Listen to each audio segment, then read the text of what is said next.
You've been lied to. The world tells you that peak performance is about grinding harder, pushing more, and chasing success until you burn out. But here's the truth. Real strength, real dominance, doesn't come from frantic hustle. It comes from control. Control over your mind, your emotions, and your reactions. And that's exactly why the ancient Stoics had it figured out centuries ago. While everyone else was drowning in stress, anxiety, and overthinking, they operated with a level of clarity and discipline that made them unstoppable. Want to perform at your highest level without the chaos?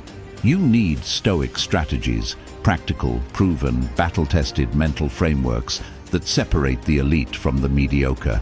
And in this video, I'm going to show you exactly how to apply them to your life so you can stay sharp, stay focused, and stay untouchable. Stick around, because by the end of this, you won't just think differently, you'll operate differently. Let's get into it. Number 1, the memento mori grind. Work like you're dying tomorrow. What if I told you that you've been working all wrong? That the way you approach your day, your tasks, your goals, your so-called grind, is fundamentally flawed? Now, before you roll your eyes and say, "Oh great, another productivity hack," hear me out. Because this one, it's not about waking up at 4 a.m. or drinking some overpriced mushroom coffee. It's about something far deeper, something ancient, something that will set a fire under you like nothing else. It's simple. Work like you're dying tomorrow. Yes, really. Not in some metaphorical, live your best life kind of way, but in a raw, gut-punch reality check. Imagine right now that you only have 24 hours left, not just on your to-do list, but in life. The clock is ticking. What do? Do you waste another hour doom scrolling? Do you rewatch that same Netflix show for the third time? Or do you drop the excuses, cut the nonsense, and finally move like someone who actually values their time? You know that feeling when a deadline is right in front of you and suddenly you're a machine. No distractions, no procrastination, just pure, focused execution. Now imagine applying that level of urgency to everything, not just because your boss is breathing down your neck, but because you understand that time isn't an unlimited resource. The ancient Stoics had a name for this mindset, memento mori, a Latin phrase that means, remember you must die, not to depress you, but to wake you up. I tried this experiment myself. One day, I woke up and told myself, today is it. The last shot I get at making something meaningful happen. And let me tell you, everything changed. That email I had been putting off, sent. That difficult conversation I was avoiding, done. That project I kept waiting for the perfect moment to start. I went all in. And you know what happened? By the end of the day, I felt more alive than I had in years. Because for the first time, I wasn't working from a place of obligation. I was working from urgency. Most people wait for a near-death experience, a tragic loss, or some rock-bottom moment to start living like this. But why wait? Why not take control now? The harsh truth is, most of us act like we have time. We say, I'll do it later. I'll start next week. I'll get serious when things calm down. But what if later never comes? What if you wasted today because you assumed you had a tomorrow? This isn't about burning yourself out or living in anxiety. It's about cutting through the noise, eliminating distractions, and making every single action count. It's about making decisions with clarity, knowing that at the end of the day, you'll have no regrets, because the only thing worse than failing is knowing you never even tried. So here's the challenge. For the next 24 hours, act as if they're your last. No half measures, no excuses, no mindless distractions, just relentless, focused, purposeful action. And at the end of it, take a look at what you accomplished. My guess, you'll wish you had started sooner. Because at the end of the day, You don't have time, you make time. And those who truly understand that, they're the ones who actually get things done. Number 2. The voluntary suffering hack. Train discomfort to kill weakness. What if I told you that comfort is killing you? Not in some dramatic life or death way, but in a slow, subtle erosion of your potential. Every time you choose the easy route, the warm bed over the early workout, the junk food over real nutrition, the distractions over the hard work, you're reinforcing weakness. And here's the brutal truth. If you never choose discomfort, discomfort will choose you. So, what's the fix? Simple. Train yourself to suffer. On purpose. Now I get it. That sounds insane. Why would anyone voluntarily choose suffering? Life already throws enough challenges at us, right? But here's the thing. Most of the suffering we face in life isn't the kind we choose. It's the kind that blindsides us. And if you've never trained your mind and body to handle discomfort, you crumble. But if you seek discomfort, if you train yourself to endure hardship before life forces it on you, that's when you become unbreakable. We've all been there. You set a goal, wake up early, hit the gym, finally start that project, and then that little voice creeps in. It's fine. You can do it tomorrow. You're too tired. You deserve a break. And just like that, comfort wins. But imagine this. What if, instead of avoiding discomfort, you treated it like a workout? What if you intentionally made your life harder in small ways just to build the mental muscle? What if, instead of running from discomfort, you ran toward it? I tested this myself. 1 week, I decided that every single day I was going to do one thing that made me deeply uncomfortable. First, I took a freezing cold shower. My brain screamed, "Nope, terrible idea," but I did it anyway. The next day, I fasted for 24 hours. By lunchtime, I was ravenous, but I kept going. Later that week, I walked into a room full of strangers and forced myself to start a conversation with someone intimidating. It sucked. But here's the crazy part. Every time I did something hard, something I didn't want to do, I felt stronger. My mind wasn't running the show anymore. I was. You see, suffering in small, controlled doses inoculates you against real hardship. You train your mind to sit with discomfort instead of running from it. Suddenly, things that used to feel impossible become routine. Waking up early, easy. Pushing through fatigue, done. Facing rejection, whatever. Because you've conditioned yourself to handle worse. This isn't about punishing yourself. It's about preparing yourself. It's about reclaiming your mental toughness in a world that constantly encourages you to take the easy way out.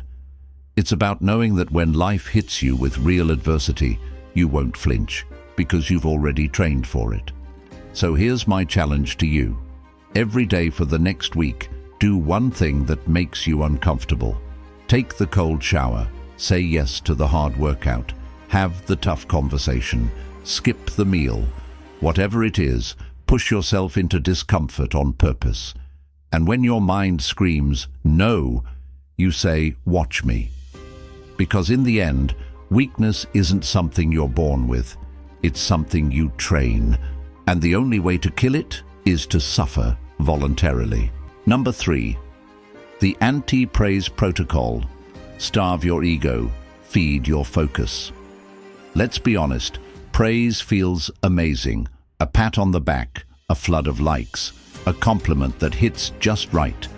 It's like a hit of dopamine straight to the brain. And that's exactly the problem. Because the more you crave it, the more dependent you become. Before you know it, you're not working for the craft, the progress, or even yourself. You're working for applause. And applause, that's a dangerous addiction. Now I know what you're thinking. Wait, so I'm just supposed to ignore every compliment, stop feeling good when people recognize my work? Not exactly, but hear me out. Imagine what would happen if for just 1 week You went completely cold turkey on external validation. No fishing for compliments. No checking to see who liked your post. No subtle hinting at your achievements, just to hear someone say, "Wow, that's amazing." Instead, you put your head down and do the work, purely for the work. Sounds uncomfortable, right? That's because most of us, whether we admit it or not, are subtly addicted to approval. It's why we refresh notifications. It's why we over-explain our decisions, hoping for reassurance. It's why silence after effort feels so unsettling. But what if you could break free from that? What if you could train yourself to perform at your absolute best, not because someone's watching, but because you demand it from yourself? I put this to the test. 1 week, no validation seeking. I posted online and didn't check the response. I finished a tough project and didn't bring it up in conversation. I even dodged compliments. When someone praised me, I smiled and moved on instead of soaking it in. At first, it was brutal. I didn't realize how much I subconsciously relied on little ego boosts to keep me going. But by day 3, something shifted. My focus sharpened. My work felt cleaner, untainted by the need for recognition. And the best part? I realized how much time and energy I had been wasting chasing approval. This isn't about becoming an emotionless robot or rejecting kindness. It's about building an inner foundation so strong that external praise becomes extra, not essential. Because when your motivation is fueled by applause, you're not really in control. Your audience is. But when your drive comes from within, you become unstoppable. So here's your challenge. For the next 7 days, starve your ego and feed your focus. Work without expecting praise. Detach from reactions. Let your effort be its own reward. And watch what happens when you stop performing for others and start owning your greatness, silently, powerfully, fully. Number 4, the controlled chaos experiment. Disrupt your routine for mental agility. Let me ask you something. When was the last time you truly surprised yourself? Not in a "wow, I forgot my keys again" kind of way, but in a way that forced your brain to wake up, adjust, and adapt on the fly. If your days feel like a copy-paste routine, if you could probably predict what your next week will look like down to the minute, that's a problem. Because the more predictable your life is, the softer your mind becomes. Now I know what you're thinking, but routine is good. It keeps me productive, efficient, on track. And you're right, to an extent, but there's a hidden cost. When every day follows the same rhythm, your brain stops thinking. You move through life on autopilot. You stop solving problems creatively because you're never forced to. And the worst part, when real chaos inevitably hits, because life will throw curveballs, you panic, you freeze, you're unprepared. So here's the fix. Introduce chaos before life does. Not in a reckless, burn your schedule to the ground kind of way, but in small, controlled doses that force your brain to adapt. Change your environment. Take a different route to work with no GPS. Eat breakfast for dinner. Switch up your gym routine entirely. Work from a different place than usual. Say yes to something you'd normally say no to. The goal isn't to be random for the sake of it. It's to disrupt the patterns that are keeping your mind too comfortable. I tried this myself. 1 week, I forced myself to break every minor routine I had. I woke up at a different time each day. I took cold showers at night instead of the morning. I swapped my go-to playlists for music I'd never listened to. I even wrote an entire project left-handed. Was it frustrating? Absolutely. But something weird happened. My brain woke up. I was sharper. I solved problems faster. I handled stress better because my mind had been trained to embrace the unexpected instead of resist it. This is about more than just switching up your coffee order. It's about building mental agility, the ability to adapt, pivot, and stay sharp no matter what life throws at you. Because if your mind is only strong when things are predictable, it's not actually strong. But when you train yourself to thrive in uncertainty, that's when you become unstoppable. So here's your challenge. For the next 7 days, disrupt at least one habit a day. Make it weird. Make it uncomfortable. Train your mind to embrace controlled chaos now, so that when real chaos comes, you don't break, you evolve. Number 5. The radical responsibility rule. Blame no one, own everything. Let's be real, blaming other people feels good. It's easy. It takes the weight off our shoulders and gives us a built-in excuse for why things aren't going our way. My boss doesn't appreciate me. My parents never taught me this stuff. The economy sucks. And sure, sometimes those things are true. But here's the uncomfortable reality. The more you blame, the weaker you become. Because every time you push responsibility onto someone or something else, you give away your power to change it. Now, I know what you're thinking. So I'm supposed to take responsibility for things that aren't even my fault? Yes, exactly. Not because it's fair, but because it's useful. The second you decide that everything in your life, your success, your failures, your problems, is yours to own, you put yourself back in the driver's seat. No more waiting for people to change. No more hoping things magically get better. Just pure, unfiltered control over your own life. I learned this the hard way. A few years ago, I was stuck in a cycle of frustration. Every setback, every failure, I had a reason. Bad timing, bad luck, bad people. And sure, maybe I wasn't completely wrong. But one day, I asked myself, what if I just owned it all? What if, instead of pointing fingers, I acted like every problem in my life was my responsibility to fix? That shift changed everything. Instead of waiting for external solutions, I started finding internal ones. Instead of complaining, I adapted. Instead of feeling powerless, I became unstoppable. This isn't about guilt or self-blame. It's about power. When you own everything, you become the kind of person who solves problems instead of just talking about them. You become the person who succeeds despite obstacles instead of being defined by them.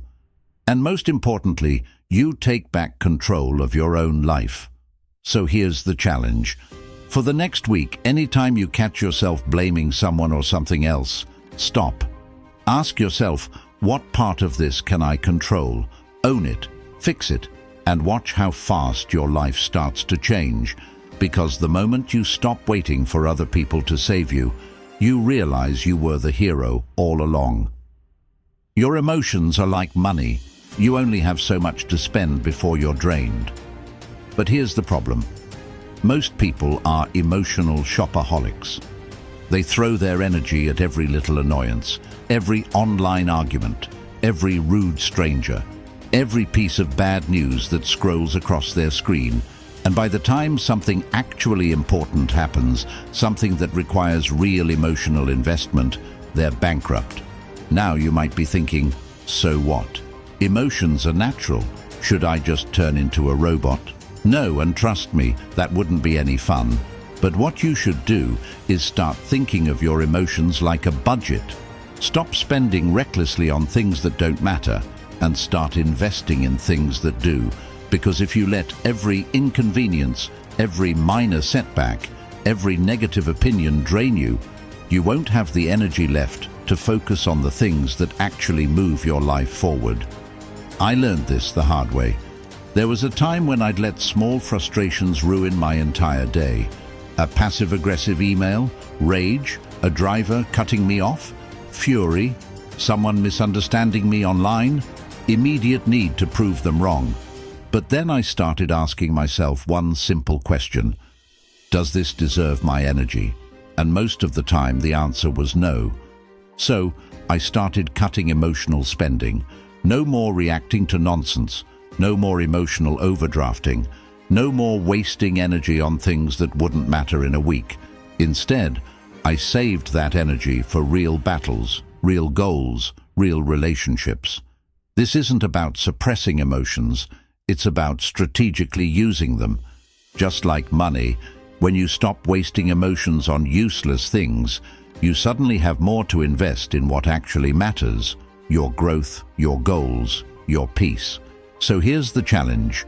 For the next week, every time you feel an emotional reaction rising, ask yourself, is this worth the energy? If it's not, cut the spending. Save that emotional strength for the things that truly deserve it. Because when you stop letting the little things drain you, you gain the power to face the big things with clarity and confidence. Chut. Thank you for watching. I truly hope this video gave you something valuable to think about, something you can apply to your life starting today. If you found these Stoic strategies insightful, do me a favor, hit that like button. It helps more people discover these ideas, and trust me, the world could use a little more Stoic wisdom. And if you want more content on mastering your mindset, building unshakable discipline, and performing at your absolute best, make sure to subscribe. Know someone who's constantly battling stress, distractions, or self-doubt. Share this video with them. It might be exactly what they need. And now, I want to hear from you. Drop a comment below. What's one Stoic principle you've applied in your life? Or what's a challenge you're facing that Stoicism might help with? Let's build a conversation, a community of people committed to leveling up. Remember, true power isn't about controlling the world around you. It's about mastering yourself. Stay strong, stay focused, and I'll see you in the next one.